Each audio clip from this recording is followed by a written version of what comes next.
Durable Story, Episode 3, First Steps. Morning sunlight poured across the school training yard, its cracked stone tiles warmed by the desert heat. This was where the children learned to read, write their names, and do enough math not to get cheated at the marketplace. But today, none of that mattered. Today was about power, and pressure, and the future. Mark stood alongside his 5 closest friends as their teacher-instructor, Helia, a woman with the calm authority of a well-trained hawk, paced before them. Steve bounced on his toes. Now that you've awakened, Helia said, we determine who can safely join the supervised hunt. That's going to be me and Nancy, probably Darcy, the pros. Bob elbowed Mark. And the aspirational pros, Alexi sniffed. Some people's powers manifest more elegantly after time. Sure, Bob whispered loudly. If by elegant you mean spinning until you hover like a confused leaf. Alexi kicked his shin. Ow! Helia clapped sharply. Silence! Form a line. We begin. Steve strode up like he expected applause. Standing dramatically, he spread his arms. Behold! Nothing happened. He froze. Wait. Mark coughed. Behold harder. Steve shot him a glare and focused again. Jaw clenched, veins rising. Whoop! A small dagger appeared in his hand. The class gasped. Steve grinned smugly. Oh yeah, that's what I'm talking about. Helia nodded. Manifestation confirmed. Approved for the hunt. Steve pumped his fist. Next up was Nancy. Nancy stepped forward quietly. Helia nodded. Try adjusting your hand again. Nancy closed her eyes and concentrated. Her fingertips shimmered, then lengthened. The skin darkened, then brightened, then rippled back to normal. Helia smiled. Subtle, but functioning shift. Approved. Nancy bowed her head shyly. Steve whispered, Cool, you're like super hard to fight. Your arm could grow longer when you attack, or better yet, your fist could get huge. Nancy's cheek warmed.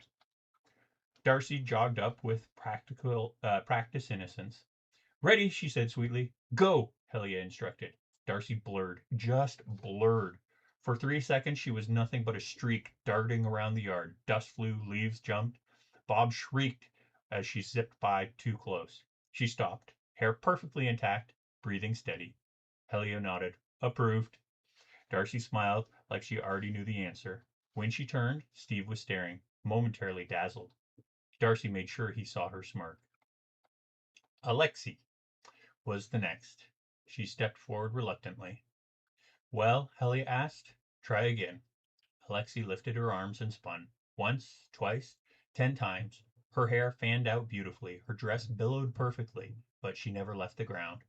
Helia offered a sympathetic sigh. Not today, Alexi. Alexi tried to hide her flush. Of course, my talent is refined. It will come. Bob leaned towards Mark, whispering, I think she's going to vomit.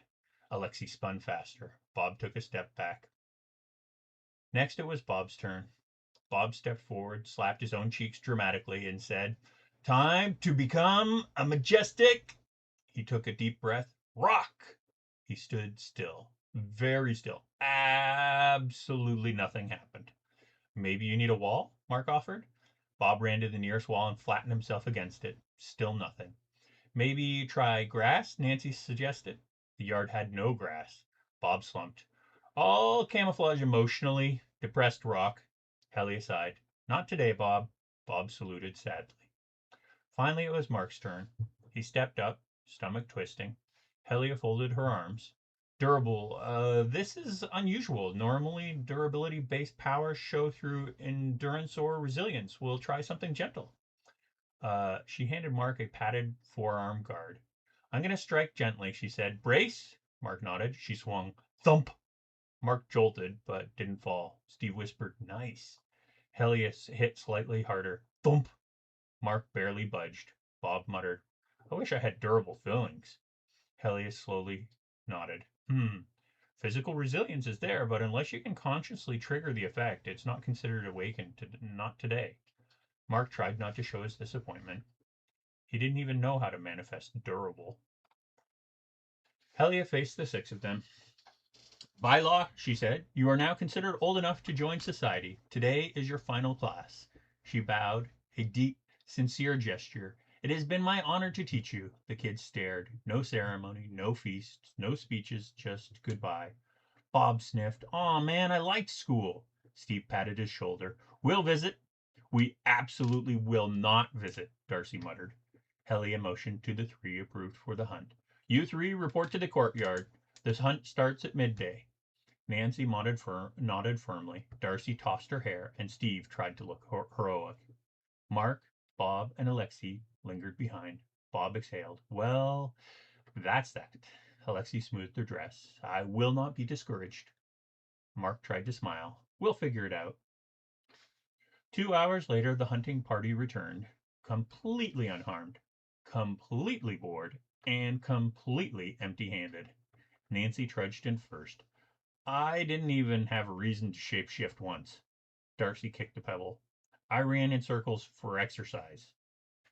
Steve threw his hands in the air. There wasn't a single monster, not even a rabbit, nothing. Bob shouted from the fence. So what you're saying is you fought bravely? Shut up, Bob, Steve grumbled. The teacher who had accompanied them sighed loudly. I've never seen a quieter day. I apologize for the disappointment. Helia approached one last time, approaching all six and addressing them. Now that your evaluations are complete, this is goodbye. Not as students, but as new citizens of Firebird City. Walk your paths well. She smiled gently, then left the courtyard. The finality hit them all at once. The six gathered near the gate, uncertain. Nancy brightened first. So now what? Alexei lifted her chin. I've decided I will pursue dance training. Spinner will complement the art beautifully when it manifests. Bob nodded. Yeah, I think I'll go into scouting or delivery routes, something that fits my stealthy nature. You mean hiding, Darcy said. Exactly, Bob replied proudly. Darcy drifted casually towards Steve, closer than normal. Too close. So, she said lightly, a weapon master and a speed awakener on the same team. Pretty unstoppable, hmm? Steve blinked. Yeah, sure. Darcy leaned in a little bit more, offering him a warm smile. We should train together every day, maximize our synergy. Nancy's eye twitched. Mark noticed. Bob mouthed, uh-oh, behind them. Steve scratched his head. Yeah, maybe. Sounds cool. Darcy's smile sharpened. Success. Nancy folded her arms. Cheeks puffed slightly. Mark stepped back, watching the entire scene unfold like a bizarre dream. His friends all seemed to have some direction, some path, some plan. Even Darcy's scheming was something. But he had nothing yet. Nancy noticed. Mark, what about you? What are you going to do? Mark looked at his hands. I don't know, he admitted softly. I think I should talk to my dad first. Bob clapped him on the shoulder. Good idea. Adults know stuff. Some adults, Alexei corrected pointedly. Mark managed a small smile. Yeah, I'll figure it out. Steve grinned. Whatever you pick, we all have your back. Darcy smiled sweetly, mostly for Steve's benefit. Of course. Nancy stepped closer. We're with you, Mark. For a moment he felt warm, grounded, durable.